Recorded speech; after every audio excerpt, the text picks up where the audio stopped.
sangat sementara ini. Sebab itu hadirin mukminin, marilah kita pastikan supaya doa kita tidak bertentangan dengan sikap dan amalan hidup kita. Kita doa, ihdinas siratal mustaqim, tunjukkan kami jalan yang lurus, jalan yang telah Engkau berikan nikmat kepada mereka, yakni mereka sebelum daripada kami, bukan orang-orang yang Engkau murkai, bukan orang-orang yang sesat. Hadirin mukminin, Allah dah susun syariat, aqidatan wa syari'atan. Islam ini hanya kuat, kata para ulama, apabila ia diambil daripada sudut aqidahnya, apabila ia dilaksanakan syariat.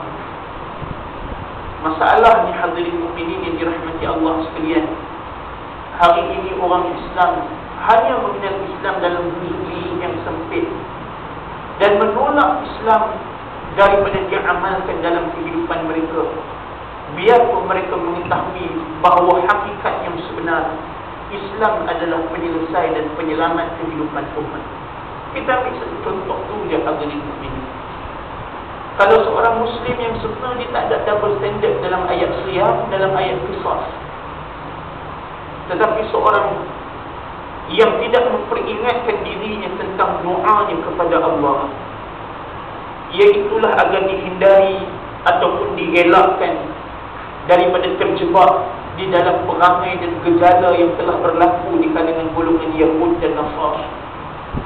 Maka barangkali kita mengemukakan satu standard yang berbeza dalam masalah puasa dan memakai standard yang berbeza apabila sampai dalam perintah qisas.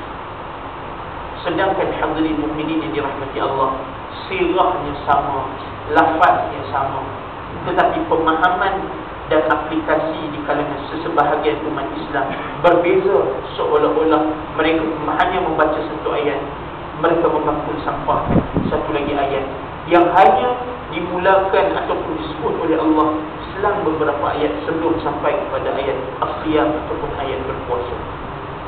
Hadirin mukminin yang dirahmati Allah sekalian, pada malam ini kita akan menyentuh berkaitan dengan salah satu ibadah yang sangat dituntut oleh Allah Subhanahu wa taala.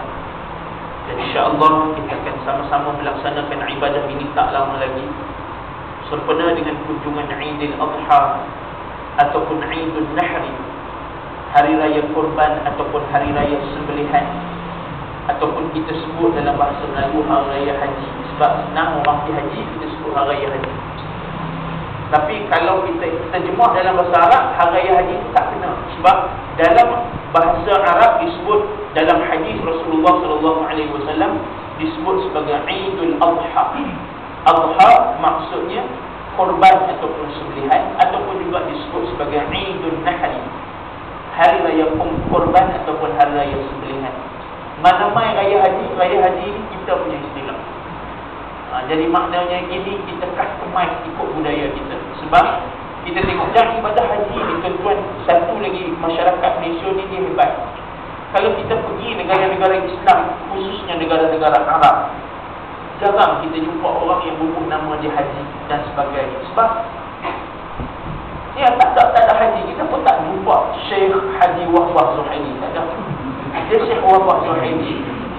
Tapi kita ni orang Melayu ni dia bagus, supaya orang balik haji ni hang dah ingat hang ni dah buat haji dah, aku bubuh haji depan nama hang. Ya, jadi nama kita ni ada lekat haji. Tapi kat mana-mana negara Islam, khususnya negara Arab, hadirin mukminin, dia tak ada gelaran-gelaran haji-haji, tak ada. Syekh Yusuf Qaradawi tak ada, Syekh Haji Yusuf Qaradawi tak ada. Ya. Jadi orang Melayu ni dia dalam masalah haji ni dia special. Bab sembahyang pun dia tak ada al-musalli Ramadan Fitri sebagai contoh. Orang yang sembahyang Ramadan Fitri tak ada. Dalam masalah puasa pun tak ada as-saim Ahmad sebagai contoh, tak ada. Tapi dalam masalah haji dia tanda habis. Dia kata takut-takut hang balik pergi pindah haji berpokok macam sebelum pergi haji. Jadi bila bubuh haji itu, gamak-gamak tekan break sikit kalau nak buat maksiat. Ini benda yang hadirin mukminin yang dirahmati Allah sekalian. Jadi adalah benda yang sebagaimana dalam istilah fiqh yang disebut al-mashrut urfan ka mashrut syar'an. Satu benda yang dipersetujui daripada sudut uruf boleh diterima sebagai satu perkara yang dipersetujui daripada sudut syarak.